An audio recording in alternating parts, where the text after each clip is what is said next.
اللهم صل محمد وآل محمد. اعوذ باللہ من الشیطان الرجیم.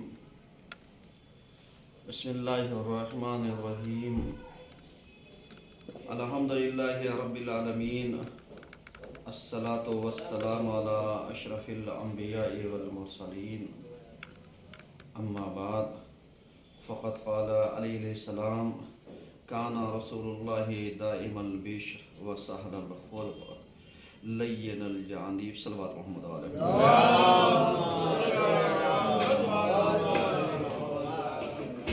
عزیزان گرامی، آج کے پہلے خطبے میں سلسلہ مباحث کو آگے بڑھاتے ہوئے ہماری گفتگو اس عنوان پر جاری ہے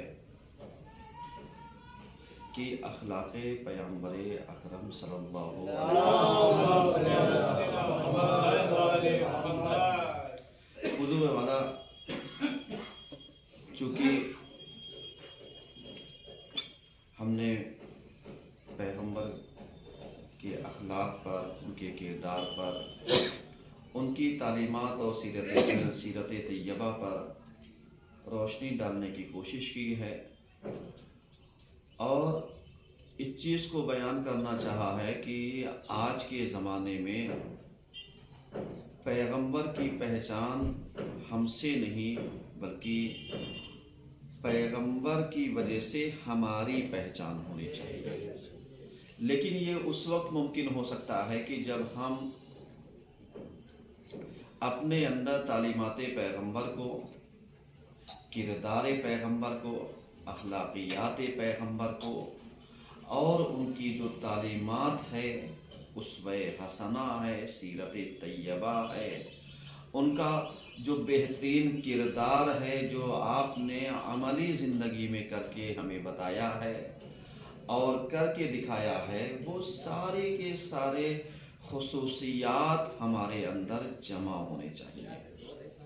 کیونکہ اگر ہم مسلمان ہیں اور اخلاق پیغمبر کی جھلک ہمارے اندر نہیں ہے تو یہ یقین جان لیجئے کہ ہم نام کے تو ہو سکتے ہیں لیکن حقیقت میں اور اصلی طور پر نہیں ہو سکتے. کیونکہ پیغمبر کی جو تعلیمات سب سے زیادہ عام تھی وہ اپنے کردار کی بنیاد پر، کہ دشمن بھی، کافر بھی، اس زمانے کا جس نے آپ کو دیکھا، جس کی جہالت کا اندازہ یہاں سے لگایا جا سکتا ہے کہ جو عرب ایک ایک اونٹ کے لیے 40 سال تک لڑتے رہے ہوں، آج آپ دیکھیے کوئی لڑائی، کوئی فتنہ، کوئی جنگ کتنی دیر تک چلتی ہے، لیکن ان کی جہالت ایک اونٹ کے لیے 40 سال تک جنگیں کرنا یہ ایک لمحہ فکریہ ہے.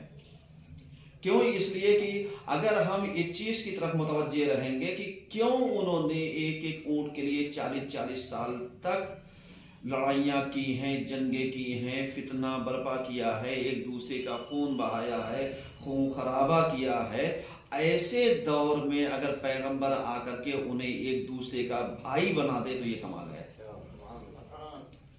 سمجھ رہے ہیں؟ کیوں؟ اس لیے کہ عہد بیعت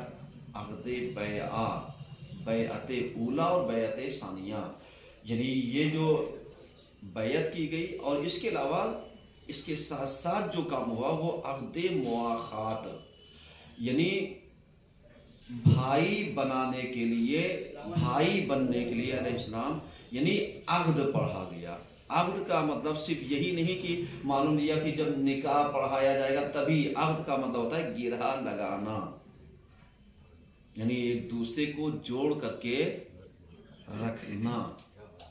سمجھ رہے ہیں؟ اور اسی وجہ سے زن و شوہر کا جو رابطہ ہوتا ہے وہ جڑ کر کے رہتا ہے. جب تک جڑا ہے تب تک عہد ہے، اور جہاں جڑائی ختم ہو گئی